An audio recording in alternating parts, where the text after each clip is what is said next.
بسم اللہ الرحمن الرحیم۔ غلام معین الدین صاحب سوال کرتے ہیں کہ کیا مکان بدلنے سے مشکلات آتی ہیں؟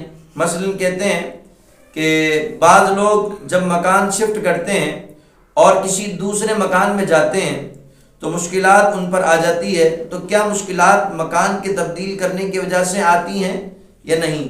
تو برائے کرم ہماری رہنمائی فرمائیں۔ تو حضرت بات اتنی سی ہے کہ مکان کے تبدیل کرنے سے مشکلات نہیں آتی ہیں۔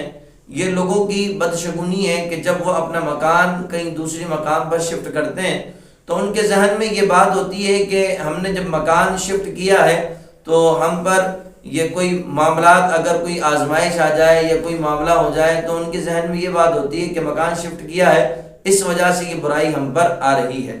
ایسی کوئی بات نہیں ہے، بلکہ حدیث مبارکہ میں ہے کہ نبی کریم علیہ الصلوۃ والسلام کی بارگاہ میں ایک شخص آیا اور آ کر عرض کرنے لگا، یا رسول اللہ، ہم نے ایک مکان میں رہتے تھے جس مکان میں ہمارے اہل و عیال کم ہو گئے، یعنی اس مکان میں جب ہم رہتے تھے تو ہمارے اہل و عیال جو ہے وہ کم ہو گئے، یعنی انتقال کرتے گئے۔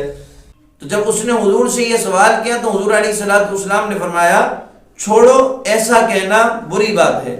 تو علماء فرماتے ہیں اس حدیث مبارکہ سے یہ بات پتہ چلتی ہے کہ مکان کے تبدیل ہو جانے سے مشکلات اور آزمائش جو ہے وہ نہیں آتی ہیں، بلکہ اللہ تبارک و تعالیٰ سے دعا کرنی چاہیے کہ اللہ تبارک و تعالیٰ ہم سب کو آزمائش سے محفوظ فرمائے۔